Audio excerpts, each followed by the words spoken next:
Business now on NewDay. The Monetary Policy Committee, MPC, has maintained the policy rate at 26%. Governor of the Central Bank, Dr. Kofi Wampa, cited a slowdown in inflation, which is largely supported by the stability in the exchange rate as reasons for the MPC's decision. The latest release by the Ghana Statistical Service indicates inflation moved up significantly to 19% in January 2016 from 17.7% in December 2015, declining to 18.5% in February due to the impact of hikes in utility tariffs and levies on petroleum products. According to Dr. Wampa, in assessing the current economic conditions, the committee views the risk to inflation and growth outlook as balanced, hence the need to maintain the current monetary policy stance. Our forecasts indicate that, barring any further shocks, inflation will peak in the first quarter of 2016 and gradually decline thereafter towards the target band by mid-2017. Same as our January forecast. Ghana's interest rate is the highest compared to those of its neighbors. The average interest rate in sub-Saharan Africa is between 8% and 12%, whereas Ghana's policy rate is extremely higher. Have you also looked at whether the other factors that influence this? We also have the highest deficit in Africa, and the fiscal deficit. We have the highest inflation rate and so on. And so until we bring those things down, okay, we would not see this. But the policies that we are pursuing, both government and the central bank, are aimed at bringing those factors that leads to those high interest rates down. The governor added the committee will continue to monitor developments in the economy and take further actions if necessary to ensure the attainment of its targets within the forecast horizon. In other business news this morning, the Agricultural Development Bank, ADB, has denied allegations that monies in excess of $900,000 was paid to Member of Parliament for the Futu constituency, Alex Apenyo-Markin, to withdraw a suit filed against the bank.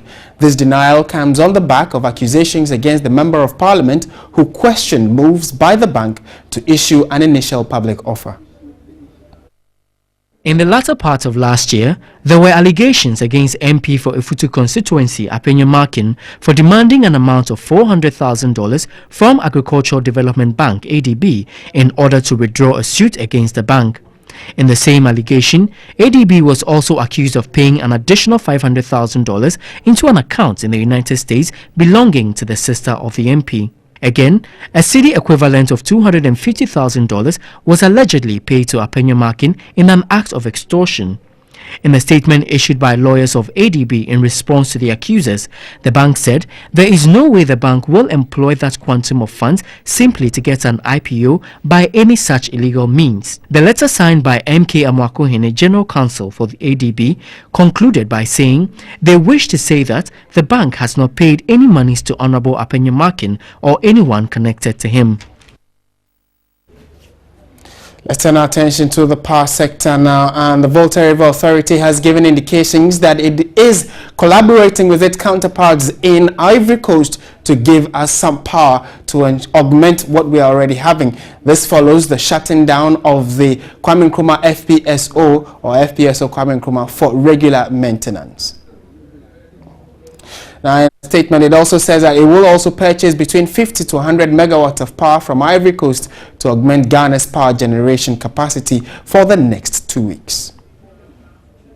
The floating production, storage and offloading vessel FPSO Kwame Nkrumah has been shut down for mandatory maintenance works for 2 weeks starting March 20. This is expected to impact power generation from the Abuazi Thermal Enclave, Ameri and Asogli thermal plants.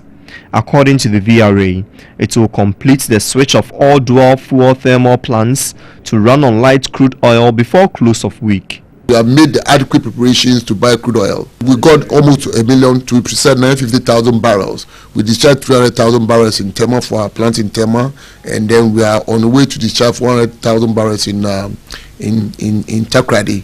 The extra 200 will be discharged again in Tema. So we've done adequate preparations to have enough stock of crude oil to take care of our operations for the machines. The VRA says peak demand is currently around 2,000 megawatts, while total power generation is around 2,200 megawatts. The chief executive of the VRA, Engineer Kek Kofi, says Ghana is negotiating to receive close to 100 megawatts of power from Ivory Coast to augment the power situation when needed. I was in Ivory Coast with the Deputy Minister of Power, Honorable Jinapo, and the chief executive of GRIDCO to talk to them for some extra power supply. They were willing, and over the weekend they are able to give us enough, and weekdays off peak they are able to give us something, but peak time they reduce it.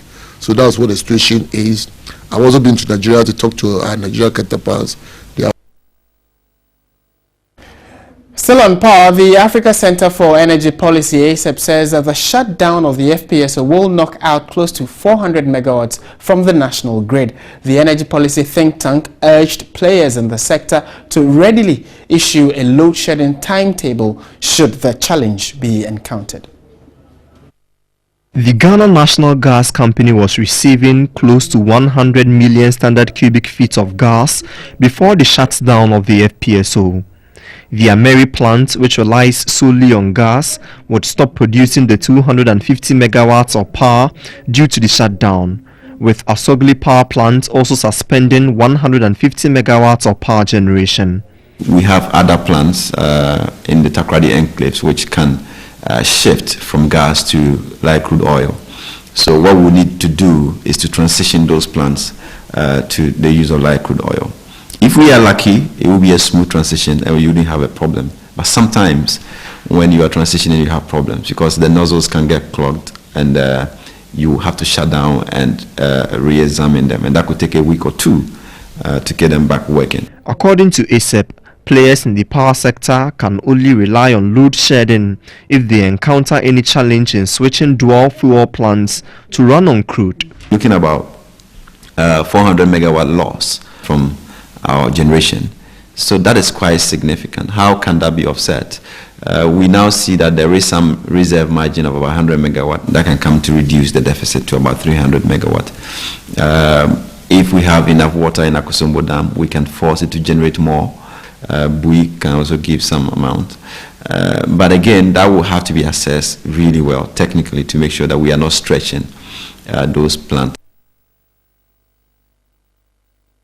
All right, so that'll be it for Business on New Day. My name is Martin Isiedu.